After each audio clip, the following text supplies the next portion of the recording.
Assalamualaikum warahmatullahi wabarakatuh. Alhamdulillah bisa ngonten lagi. Padahal sih targetnya banyak ya, tiap hari atau 2 hari sekali tentang sirah nabawiyah ataupun kisah-kisah para teladan sahabat Rasulullah atau sahabiah ya.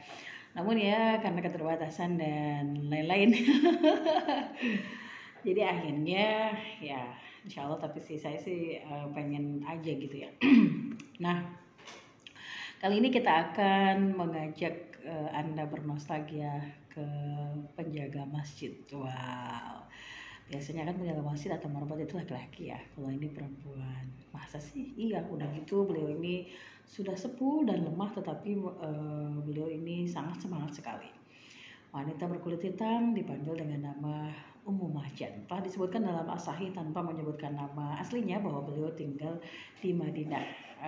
Bisa dilihat di Ibnu Sa'ad dalam At-Tabaqat bab 8414. Nah, beliau radhiyallahu anha adalah wanita yang memiliki tubuh yang lemah. Untuk itu beliau tidak luput dari perhatian Rasulullah SAW. Beliau senantiasa mengunjungi ya para orang-orang yang membutuhkan makanan, kemudian menanyai keadaan mereka. Wah, Rasulullah tuh Masya Allah banget ya. Nah, termasuk juga kepada Ummu Mahjan ini. Nah, walaupun misalnya Ummu Mahjan ini menyadari bahwa dirinya lemah gitu ya, sudah sepuh, tapi akidahnya gitu ya, dan apa ya, kayak punya kewajiban gitu terhadap masyarakat Islam ini, apa sih yang bisa dikerjain gitu ya. Beliau tidak sedikit pun bimbang dan ragu dan tidak menyisihkan sedikit pun rasa putus asa dalam dirinya atau di dalam hatinya tentang jalan yang tidak dikenal di hati orang-orang yang beriman. Jadi beliau itu tetap semangat gitu ya. Keimanan beliau itu telah menunjukkan kepadanya untuk menunaikan tanggung jawabnya gitu. Beliau senantiasa membersihkan kotoran dan dedaunan dari masjid dengan menyapu dan membuangnya ke tempat sampah. Beliau senantiasa menjaga membersihkan masjid atau rumah Allah, sebab masjid memiliki peran yang sangat urgen di dalam Islam. Nah, mungkin kita juga banyak ya kalau sekarang saat ini ya seperti itu. Di sana juga memang dulunya begitu. Berkumpulnya para ulama, para pahlawan, masjid kayak seperti misalnya parlemen gitu ya. 5 kali sehari digunakan sebagaimana untuk sholat, bermusyawarah, saling memahami, saling mencintai gitu ya. Sebagaimana pula masjid adalah universitas tarbiyah amaliyah yang mendasar dalam membina umat ini. Nah, sebenarnya begitulah fungsi masjid pada zaman Rasulullah SAW. Demikian pula yang terjadi pada pula presiden gitu ya. Memang seharusnya seperti itu ya. Nah, untuk itu Ummu Mahjan nih, Ummu Mahjan itu nggak akan kendor semangatnya gitu kan, luar biasa sekali. Karena pekerjaan itu merupakan target yang dapat beliau kerjakan. Beliau tidak pernah meremehkan pentingnya membersihkan kotoran untuk membuat suasana yang nyaman bagi Rasulullah SAW dan para sahabatnya dalam bermusyawarah yang senantiasa mereka kerjakan secara rutin.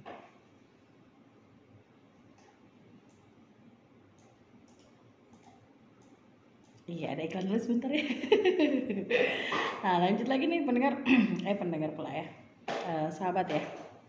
Ummu Mahjan ini terus-menerus menekuni pekerjaan tersebut hingga beliau wafat. Nah, pada zaman Rasulullah SAW ketika ia wafat, para sahabatnya ini membawa jenazahnya setelah malam menjelang dan mereka mendapati Rasulullah itu sedang keadaan tertidur terlelap gitu ya. Mereka pun ingin membangunkan Rasulullah kan, kemudian mereka langsung aja mensolatkan, menguburkannya di Baqiul Gharqad ya. Pagi harinya Rasulullah SAW itu merasa kehilangan, kemana sih gitu ya Ummu Mahjan ini gitu. Lalulah ditanya para sahabatnya itu gitu ya sama Rasulullah gitu ya, kemana Ummu Mahjan gitu ya. Terus para sahabatnya mengatakan, beliau telah dikubur wahai Rasulullah, kami telah mendatangi Anda dan kami mendapati Anda masih dalam keadaan tertidur gitu ya, sehingga kami tidak ingin membangunkan Anda katanya. Maka beliau bersabda, marilah kita pergi katanya. Lantas bersama para sahabat Rasulullah pergi menuju kuburannya Ummu Mahjan. Nah, bukan Mahjam ya, tapi Ummu Mahjan.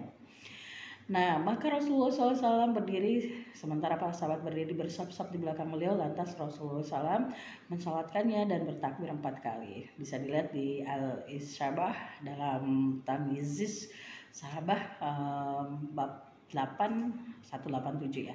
Sebuah riwayat juga dari Abu Hurairah radhiyallahu an, bahwa ada seorang wanita yang berkulit hitam yang biasanya membersihkan masjid. Suatu ketika Rasulullah SAW merasa kehilangan dia gitu ya.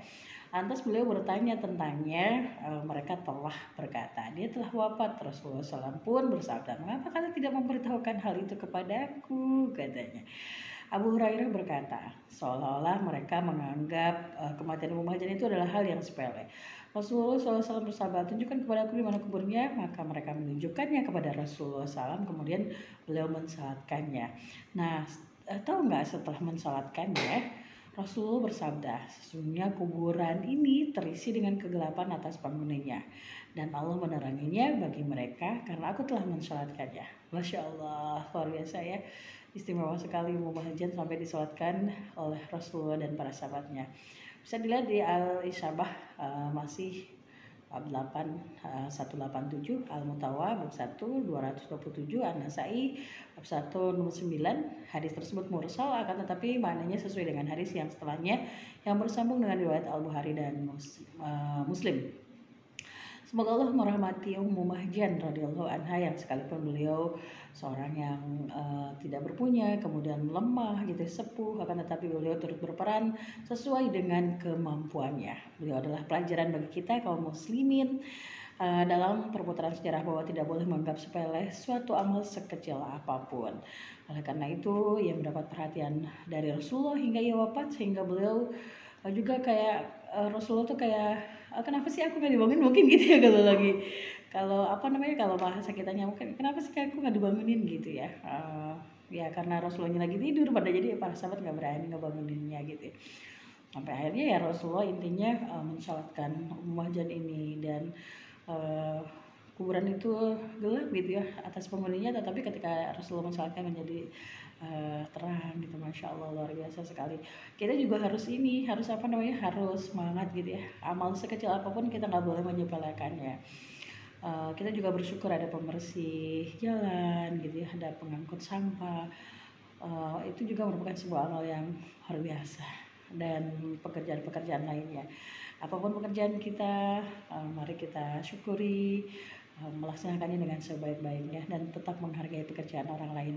Sekecil apapun pekerjaannya, kita tetap menghargainya, karena kita tidak pernah tahu pekerjaan siapa yang lebih baik dan lebih mulia daripada kita. Tetap semangat. Assalamualaikum warahmatullahi wabarakatuh. Bye. Semoga bermanfaat.